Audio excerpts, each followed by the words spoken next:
If you can't do this, this, or this with your ankles, then you need this beginner ankle flexibility routine.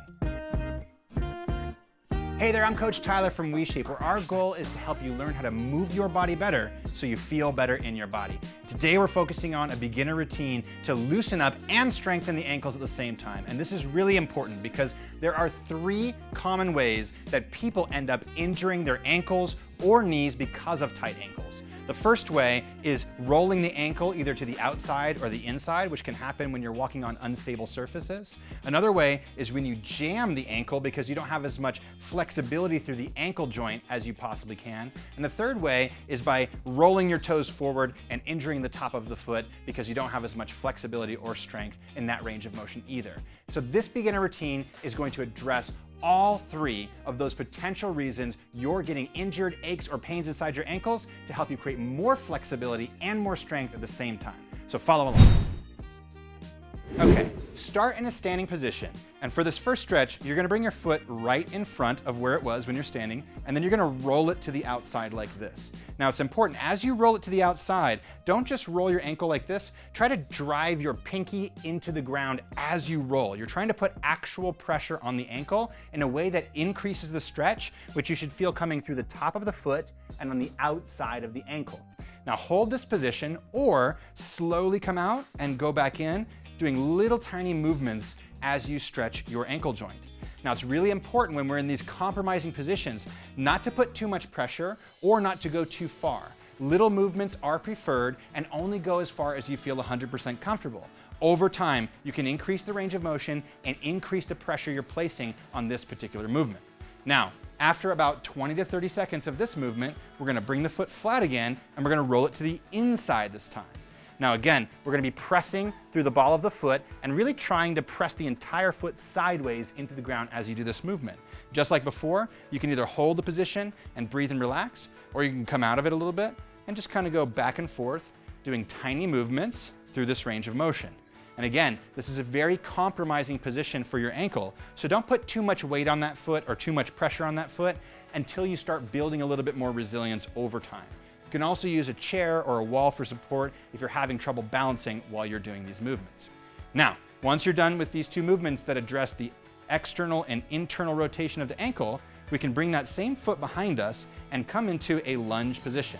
Now from here, you're going to bend your knee forward and bring it as far forward over your toes as you can while keeping your heel glued to the ground. Once your heel starts to lift off the ground, then you know you've gone too far.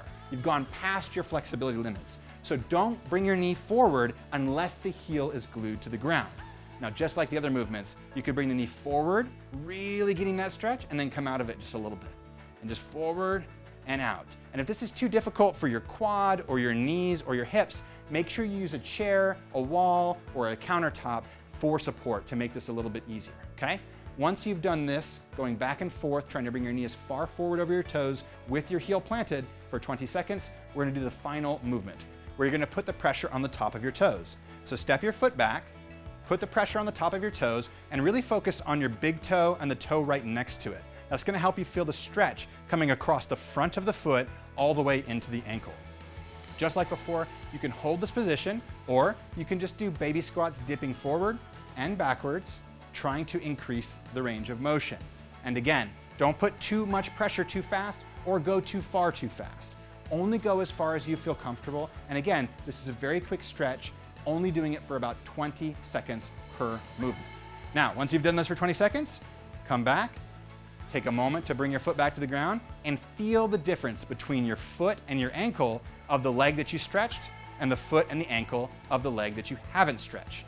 It should feel a lot more flexible, a lot more alive, and it should feel significantly better, even stronger, more flexible, and sturdier than your opposite foot. Now make sure you spend the time to do the opposite foot as well. Now, if you want to get the most benefit from this beginner ankle stretching routine, then come back to this video often and do it every single day for at least 2 weeks. It will only take you a couple minutes, but this consistency of stretching your ankle through these ranges of motion will loosen up your ankle joint, create strength and resiliency in the common ranges of motion where people end up getting injured, and make your ankles feel so much better. So give it a shot consistently for a few weeks, and then let us know in the comments, how do you feel after doing a few weeks of this particular ankle stretch? We love hearing from our followers and seeing what these videos did for you. Okay, make sure you come back often because your ankles will love you for it. Hey, before you go, if these stretches helped your ankles feel better, then guess what? At WeShape, we create workouts with the goal of helping you feel better across your entire body. And it's not just about pumping your muscles and elevating your heart rate so you can burn extra calories. We don't focus on that. What we focus on is teaching you how to move your body better so you feel better in your body. And what that means for you is building strength, flexibility, balance, and coordination across all of the muscles and joints of your body so that you feel amazing in your body again. The key is, though, you have to feel it for yourself. So if you want to try a WeShape workout for free, click the link below, and I'll see you soon for our first workout together.